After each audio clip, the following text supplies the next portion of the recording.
Hi guys, it's me again. Let me just tell you yet another Christmas related fact about me. So when I was a small boy, I cannot remember ever writing to Santa Claus. I know you're probably saying, David, you probably wrote to Santa Claus at least once. And yes, maybe I did when I was really young, but when it comes to me remembering if I did or if I didn't, I cannot remember ever writing a letter to Santa Claus. I could ask my parents, but chances are they wouldn't really remember. Also, another bonus fact for you guys, because it's Christmas. When I was a small boy as well, I used to be obsessed with collecting books. Collecting, not reading books. I found picking up and reading a book extremely difficult. I remember I did read a couple of books when I was small, like I read one of the Goosebump books. I can't remember what the title is, but if I remember, I will put a picture up here. And I remember reading the fourth Harry Potter book, which was the first book I read in the Harry Potter series, The Goblet of Fire. But I wasn't a massive reader as I am right now. Hi guys, my name is David. If you're new here, hi, welcome. And if you have been watching my channel for a while now, welcome back.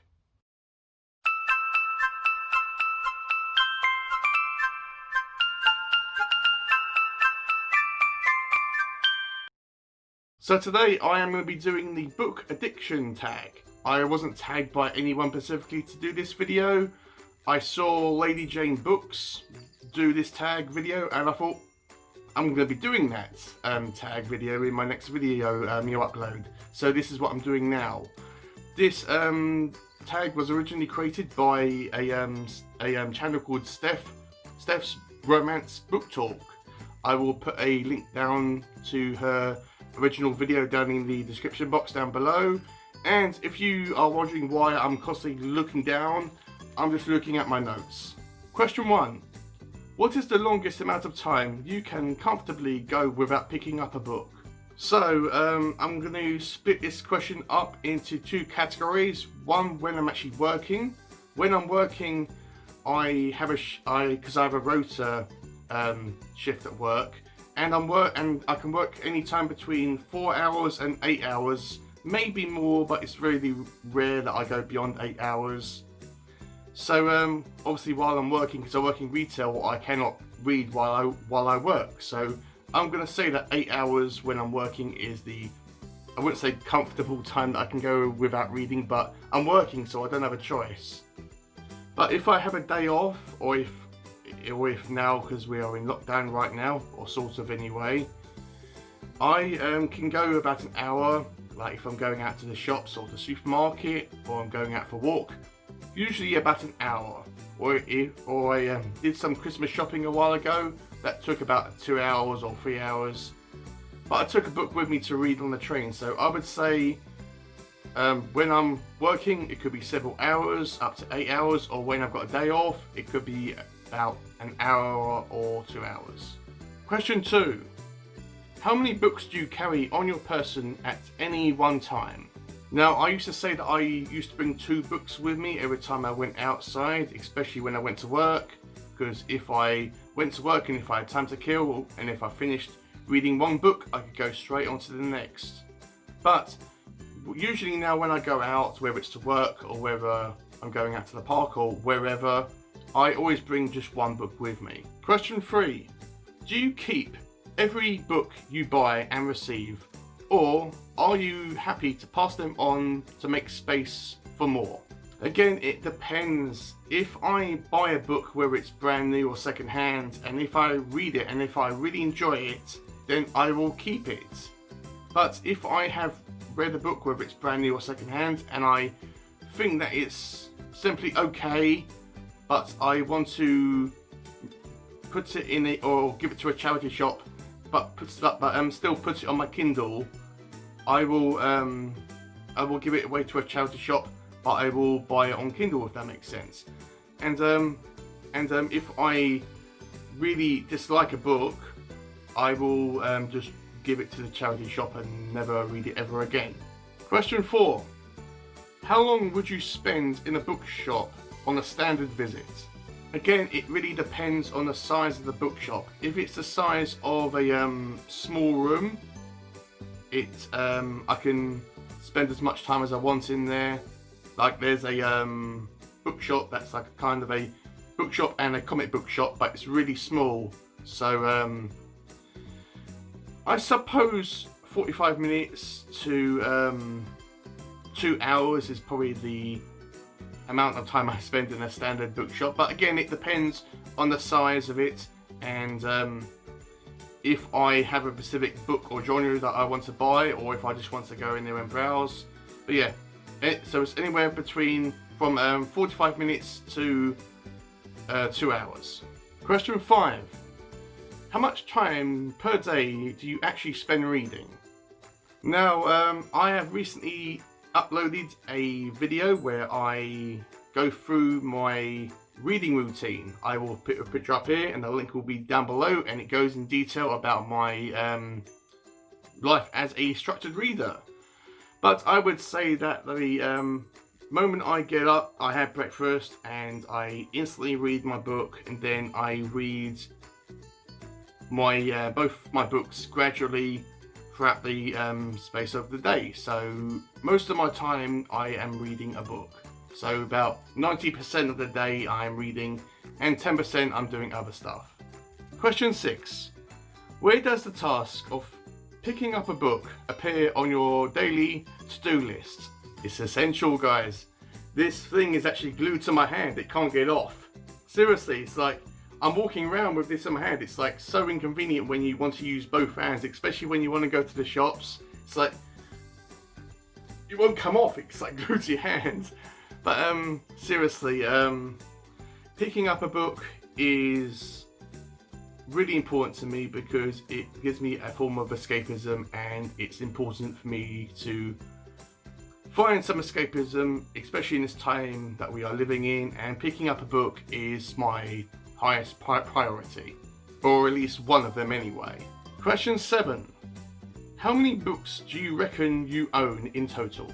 Now, I am going to say that with physical books I probably have about 200 to 300 books. Because I've got all the Stephen King books, so that's 85 books in total. Plus doubles I have, plus hardback editions I have of the same books. So that's easily 100 books that I have of Stephen King alone. And but I'm going to say 300 physical copies of books, and on my Kindle maybe about 100, maybe 175 books I have on my Kindle. Question 8. Approximately how often do you bring up a book in conversation? Not really a lot, because I live with my nan, because I live with my family, and she's a reader, and whenever I am going on to a new book, whether it's a Stephen King or another book, I always say, look, I'm reading this one now, and I don't go into detail about it.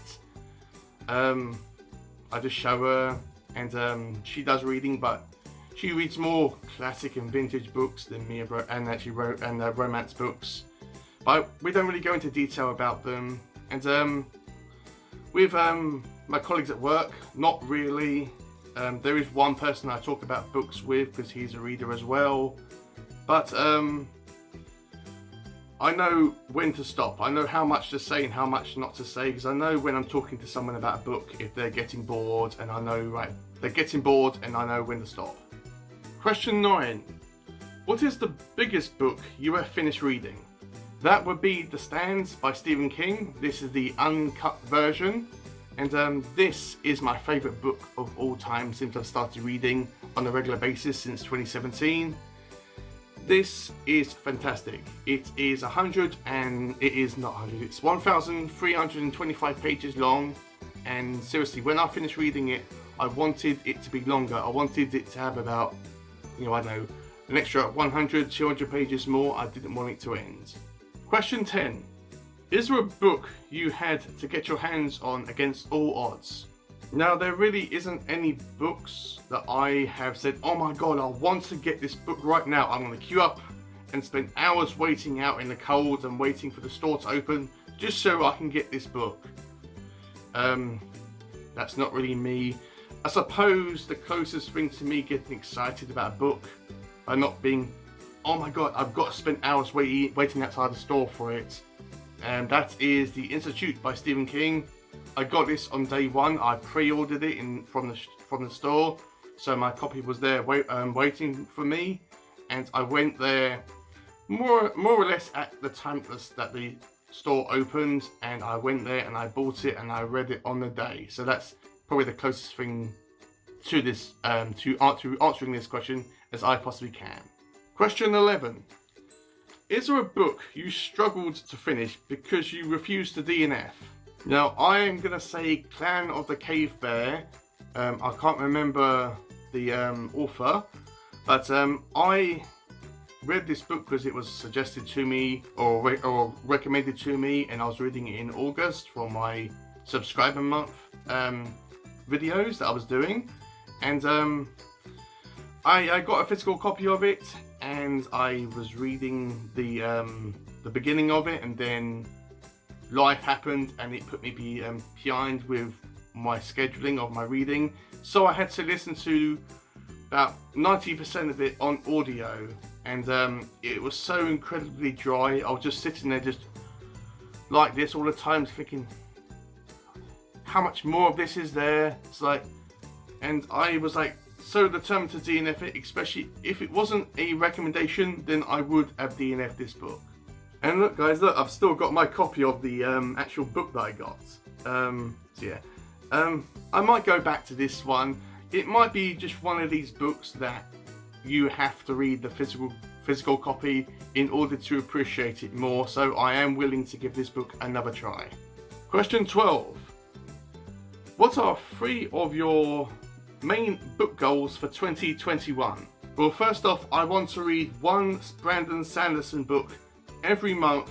I'm going to start off with the Mistborn series. I'm going to start off with the trilogy and then go on to what's referred to as Era 2 or Version 2 or whatever. You know, the novellas that come after the main trilogy.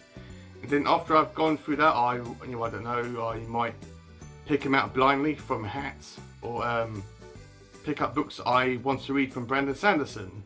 And then the second one is I am going to be want to read more obscure books that you haven't actually heard of, and or books that have come from a self-published author. And the third, I'm not really sure. I've got an entire wardrobe full of books, and probably one of my goals is to read a bunch of the books that I feel that I will like, but I may want to put on my Kindle, just so I can free up a massive amount of space. Also, if there are any self-published authors that are watching this video on my channel, I am more than willing to read your book and review it and talk about it on my channel. So if you are a self-published author and you want to get your book out there, please just comment down below and just tell me what your book is, and I will be more than willing to talk about it on my channel. Question 13.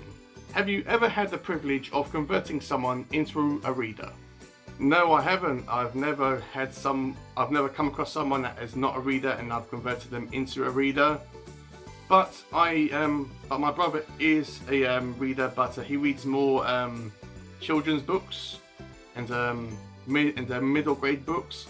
But I guess I have encouraged him to read some Stephen King books, as he's got, like, not as much as I have, because obviously, you know, it's me, because I've got loads of Stephen King's books. But in his room, he's got about several of Stephen King's books. So yeah, I suppose that's the closest thing to answering this question that I've got.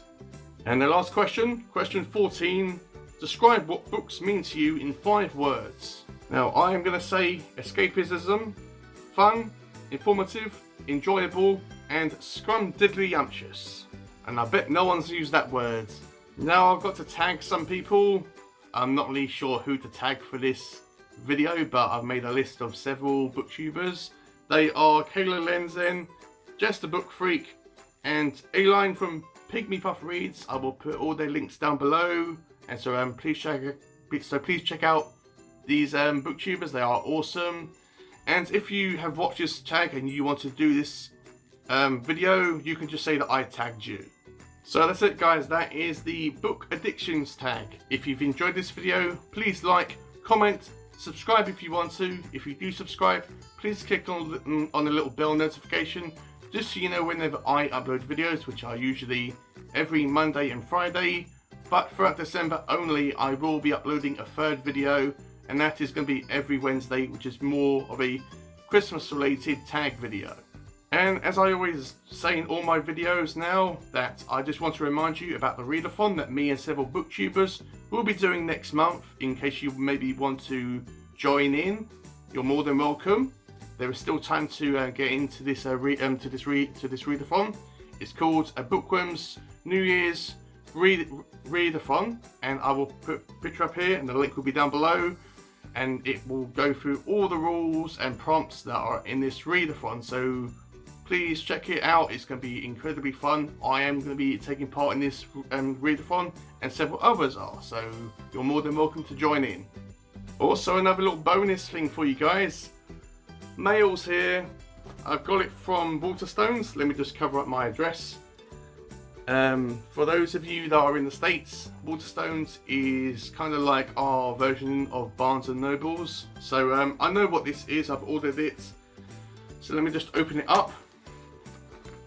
I've never done one of these before, an unboxing on my channel before, but I know what this is because I've ordered it.